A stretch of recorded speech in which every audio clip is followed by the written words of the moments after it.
ကဲယူနိုက်တက်ပြည်သက်အားလုံးပဲမင်္ဂလာပါအားလုံးကိုပြန်လဲကြိုဆိုလိုက်ပါတယ်အမ်ဘိုမိုနဲ့အာမတ်ဒီညာဘက်တွဲလုံးလေးကိုနည်းနည်း share လုပ်မှာဗျာဆိုတော့ကျွန်တော်ယူနိုက်တက်မှာကဒီနှစ်ဦးကအစားပိုင်းတော့ကအရင်ကြီးအဆင်ပြေမှုတွေမရှိခဲ့ဘူးအခုနောက်ပိုင်းမှာဆိုလို့ရှိရင်ကျွန်တော်တို့ယူနိုက်တက်အသင်းရဲ့ဒီညာဘက်ချမ်းကအမ်ဘိုမိုနဲ့အာမတ်ရဲ့တွဲလုံးကတော်တော်လေးကိုအချိတ်ဆက်မိပြီးတော်တော်လေးကိုအသက်ဝင်နေအောင်တွေ့ရတယ်ဗျာအဲ့တော့ဒီနှစ်ဦးကအခုချိန်မှာက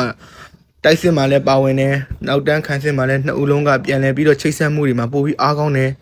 တော့ဒီနောက်ပိုင်းနေမှာကဒီနှစ်ယောက်ကဒီညာဘက်ချမ်းရဲ့ကျွန်တော်တို့ United ရဲ့ဒီညာဘက်ချမ်းမှာဒီ win back တစ်ခုအဖြစ်ဒီအခုချိန်မှာတော့ဒီ Ambomo ကိုလောအားနှုံကောင်းတဲ့ကစားသမားကိုကျွန်တော်တို့က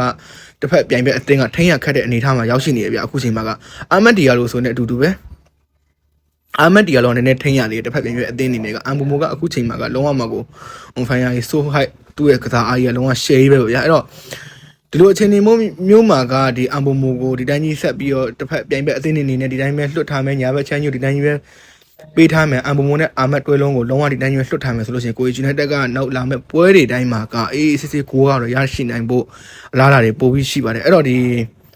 ကျွန်တော်နီးပြရေးအမ်မိုရင်ကဒါလော့ရှိတဲ့ဒီဘယ်ဘက်ချမ်းကိုတိုက်စစ်တိတ်မသုံးဘူးဗျာဒီညာဘက်ချမ်းကနေပဲလှုပ်တယ်အာမတ်အမ်ဘိုမိုဘက်ချမ်းကနေပဲအသားပေးပြီးကစားတယ်အခုနောက်ပိုင်းပွဲတွေဆိုလို့ရှိရင်ညီကိုလိုလည်းအားလုံးသိမှာပါအဲ့တော့အမ်ဘိုမိုရောဒီအာမတ်ရောကဒီလောအားနှုံးကောင်းတယ်ဗျာတိုက်စစ်ရောခံစစ်ရောဒီသူတို့နှစ်ယောက်လုံးကအတက်အဆင်းမှန်မှန်ကန်ကန်ကစားကြတယ်အဲ့တော့ကျွန်တော်နီးပြရေးအမ်မိုရင်ကသူ့ရဲ့နီးပြူဟာကဒီမိနစ်60ကျော်လာလို့ရှိရင်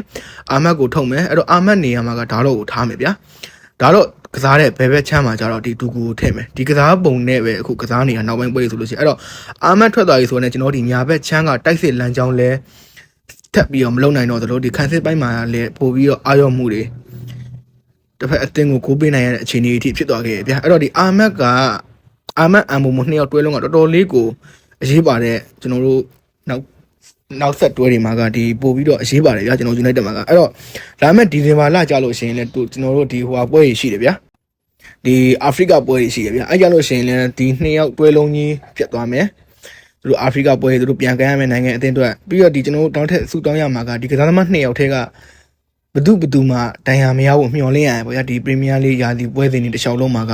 တယောက်တာဒဏ်ရာရရှိသွားမယ်ဆိုလို့ရှိရင်ကျွန်တော်ယူနိုက်တက်အသင်းတွေနဲ့တော်တော်လေးကိုအဆင်မပြေဖြစ်မှာကိုတွေးပြီးတော့စိတ်ပူမိတယ်ဗျာအဲ့တော့ညီကိုတို့အမြင်တွေကိုလည်း comment အမှာဝင်ရောက်မှတ်ချက်ပြီးတော့ရပါတယ်နောက်ဗီဒီယိုမှာပြန်တွေ့မယ်ဗျာ